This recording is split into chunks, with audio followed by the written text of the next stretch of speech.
War. It's pretty heavy stuff, am I right? But doesn't change the fact it can make for some super entertaining content, as time has told us.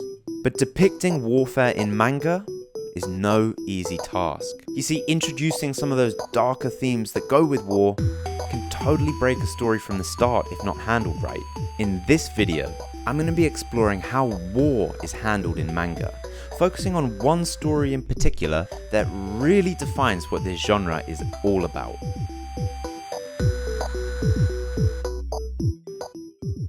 For a story all about warfare, the Kingdom manga can be known to shy away from some of those darker elements that go with it, and it does this in favour of a number of things. Things like the story's fearless main character Shin and his never-ending charges to victory, or maybe for a little bit of comic relief, or even just simply to allow the story to progress without constantly addressing the heavy burden of war, which is totally okay. I mean, it makes for an incredible story, and the rise in manga sales charts certainly seem to think so. But the whole plot centers around the unification of China, which basically involves going to war with the entire country. And after a few hundred chapters of seeing our heroes cut down dozens of soldiers every single page, I started to feel like there was a much darker side of warfare that's missing from this story. Let's take a look at Berserk, another series that completely centers around warfare. In Berserk, our lead character Guts is thrust right into the heart of the battlefield at a young age, just like Shin. But instead of completing a series of heroic accomplishments, Guts experiences a variety of traumatic events, the kind that a child raised on the battlefield probably would experience. And they continue to haunt him well into his adult years. Every action seems to have a consequence. Where Berserk embraces this theme deeply, Kingdom seemingly shies away from it a bit. Well, that's what I thought until I read about what happened at Kokuyo Hills, where my dear friend Yasuhi Sahara introduces a plot twist that makes us question the ethics of our hero's entire journey. Hey, if you enjoy this content and you want to see more of it, consider subscribing to my YouTube channel. It's free, it helps me out a lot, and you can always change your mind later. Oh, and if you're a fan of the anime of this series, then we're kind of heading into uncharted waters here, so consider yourself warned. Let's carry on. At the latest battle in the story, we've had to team up with this super edgy general named Kanki. Kanki is a bit of an anti-hero. He's an ex-bandit that's climbed his way all the way up to the rank of general, and now he leads an army of monsters, bad boys, and these absolutely terrifying guys with bags on their heads. And he's made a bit of a name for himself by using some super underhanded strategies. In fact, I'm pretty sure at one point he filled a sack full of enemy soldiers' eyeballs that he had scooped out and sent it back as a gift to the general. Headfuck kind of shit. Now, I know he might just seem like a devilishly handsome big bird of prey, but Kanki is a really important character to the Kingdom story. Kanki represents all of those darker ding-dongs that I mentioned before. Killing, raping, pillaging, kidnapping. None of this is new to him, and he doesn't shy away from it. Needless to say, these ideals do not sit well with our heroes, the Haishin unit, who have a fairly shonen approach to war. Believe it! And right now, Shin's whole unit is under Kanki's command.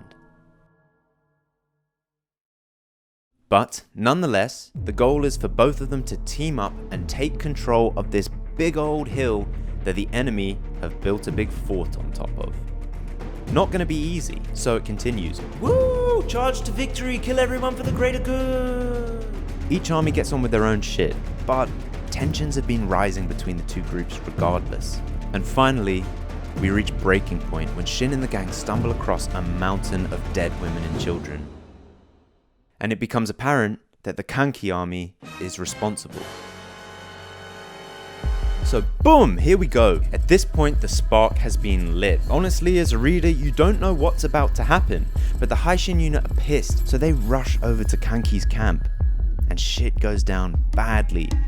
This crazy fight ensues, which ends with this double hostage standoff situation, and it looks like some seriously important characters are about to die. And then Bihei walks in the room.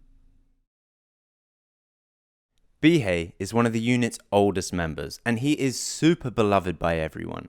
He's a bit of a waste man that's kind of there for comic relief from the start, but it doesn't change the fact that roots run deep with this character. So he enters the room and he really tries to defuse the situation. He doesn't want anyone to get hurt, so he underplays everything that's happened. But then it becomes apparent that Bihei's been looting.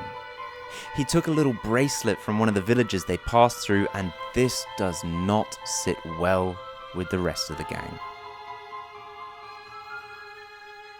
The team is devastated to see what he's done. I mean, I know it might sound silly, me standing here telling you he stole a bracelet, but this action completely undoes that last 400 chapters of all that shonen goodness that they stand for. So, Shin loses his shit. And so does Kyukai. No! And then, Bihei gets kicked out of the Haishin unit.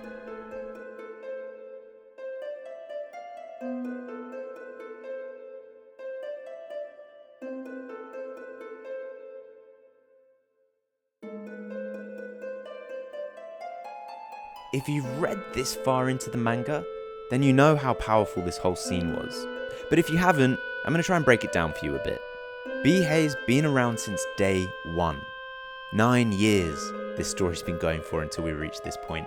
9 years, that's 400 and something chapters. That's a lot of character development. And outside of providing that comic relief, Bihei's character has grown tremendously.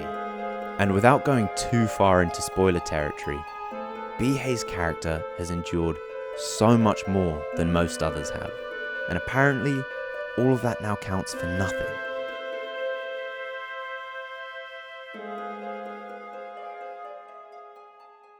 This moment frazzled me up. Seeing Bihei broken and alone was powerful. We've achieved and encountered so much as a unit. And now something as trivial as picking up a bracelet off the floor is enough to pull all of that apart. So, crying Bihei gets his ass whooped. He gets his ass saved. He receives a little bit of tough love, but ultimately, he's welcomed back into the unit. And it's a relief to see this. It really is. But equally, it's kind of a shame that the one time that we do address some of those darker elements of war, the Haishin unit managed to band-aid over it with hugs and kisses. Or so I thought. Remember that plot twist that I mentioned earlier in the video? Introduces a plot twist that makes us question the ethics of our hero's entire journey. Well, the very next day, Shin wakes up to find out the whole battle is over.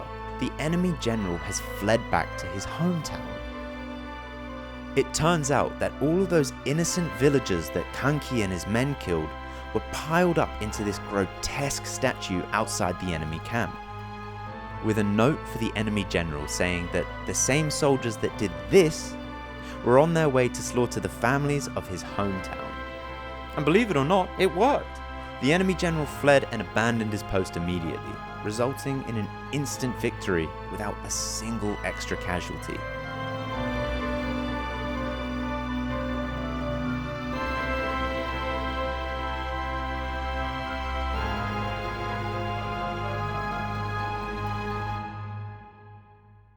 So, yeah, it's a bit of a weird ethical one. At the cost of casting moral aside and slaughtering a few innocent villagers, Kanki managed to win the battle much earlier than anticipated, resulting in way less casualties than anyone could have predicted. Whereas Shin's approach to carry on fighting honorably would have actually resulted in thousands more soldiers being sent to their death.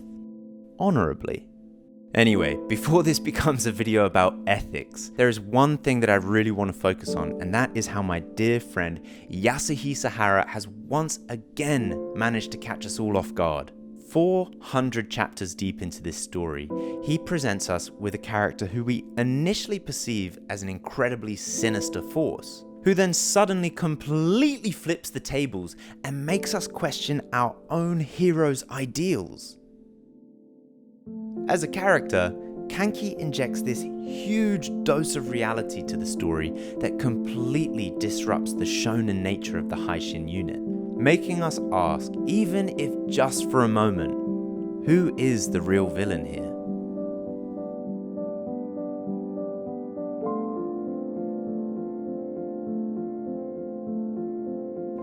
Hey, if you made it this far, then thank you. This took me forever, so I really hope you enjoyed it. Now, if you'd like to support my content, then maybe consider sharing this video with someone else that'll enjoy it.